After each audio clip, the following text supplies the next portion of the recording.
BNP সরকার ক্ষমতা গ্রহণের ৫ মাস পরে হঠাৎ মেয়াদ পূর্তির আগেই রাষ্ট্রপতির এই যে পদত্যাগের কথা শোনা যাচ্ছে, কেন এর পদত্যাগের এর পেছনে কি নেপথ্যে কোনো কারণ আছে, নাকি আসলে জানতে চাই যে এই পদত্যাগকে কি স্বেচ্ছায় পদত্যাগ বলা যাবে, নাকি আসলে রাজনৈতিক কোনো চাপও আছে? থ্যাংক ইউ, আসসালামু আলাইকুম। আসলে পদত্যাগটা হঠাৎ করেই, কিন্তু এই পদত্যাগটা তো আরও আগেই হলে ভালো হতো।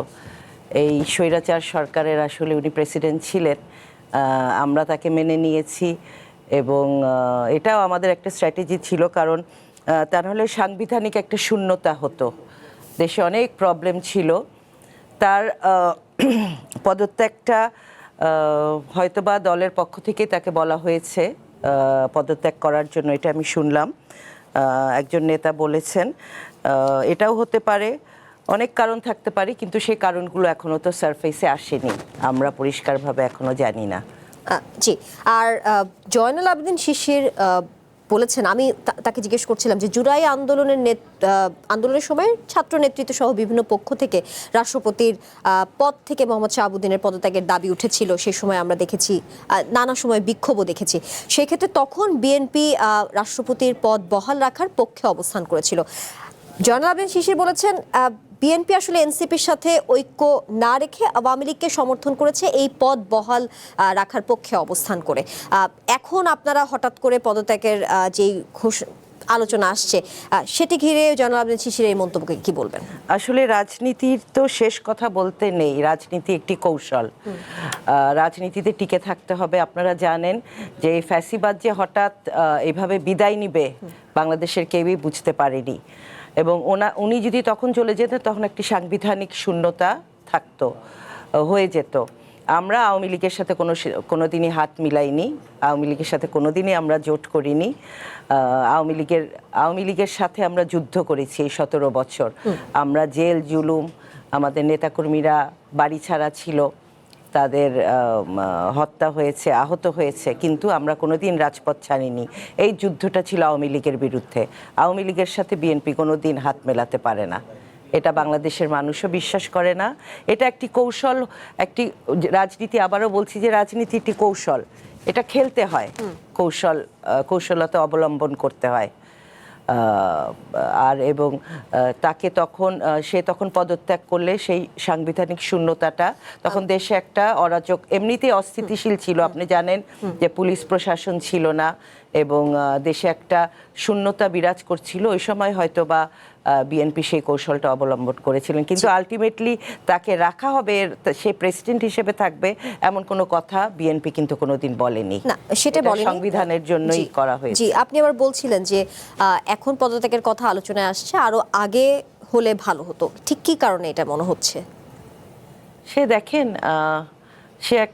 সে শেখ হাসিনা রিজিমের একজন প্রেসিডেন্ট ছিলেন, এবং সে যখন প্রেসিডেন্ট হয়েছে তখন এটা নিয়ে অনেক প্রশ্ন ছিল, অনেককে ডিঙিয়ে তাকে প্রেসিডেন্ট করা হয়েছিল। তো এবং সবার প্রথম কথা হলো সে স্বৈরশাসকের প্রেসিডেন্ট ছিল। অবশ্যই আমরা চেয়েছি যে সে যেন না থাকে, স্বৈরশাসকের কেউ ছিল না, সে থাকবে কেন, এই জন্যই বলেছি। জয়নুল আবেদিন শিশির আরেকটি কথা বলছিলেন, কিছু সংবাদ মাধ্যমে যে ফোন আলাপের বিষয়টি এসেছে, যে রাষ্ট্রপতি লন্ডনে চিকিৎসা নিতে গিয়ে সেখানে ক্ষমতাচ্যুত সাবেক প্রধানমন্ত্রী শেখ হাসিনার সঙ্গে 8-9 মিনিটের মতো ফোনে কথা বলেছেন। দাবি করা হয়েছে এমন ঘটনায় সরকারের পক্ষ থেকে রাষ্ট্রপতিকে পদত্যাগের কথাই বলা হচ্ছে, এমনটা বলা হচ্ছে।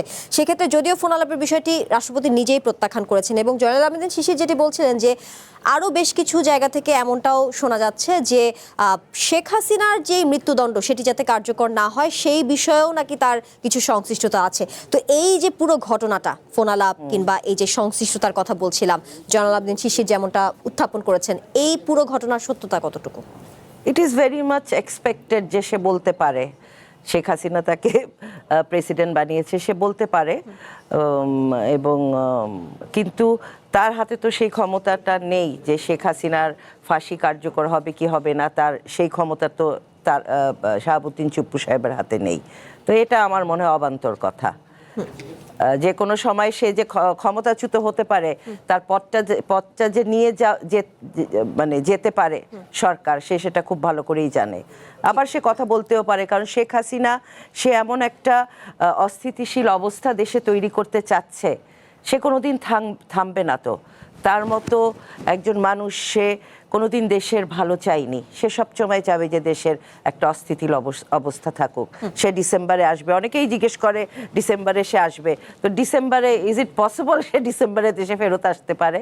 সে তো সাথে সাথেই জেলে যাবে, তার মৃত্যুদণ্ড কার্যকর করা হবে। আর এদেশের মানুষ এটা তো মেনে নিবে না।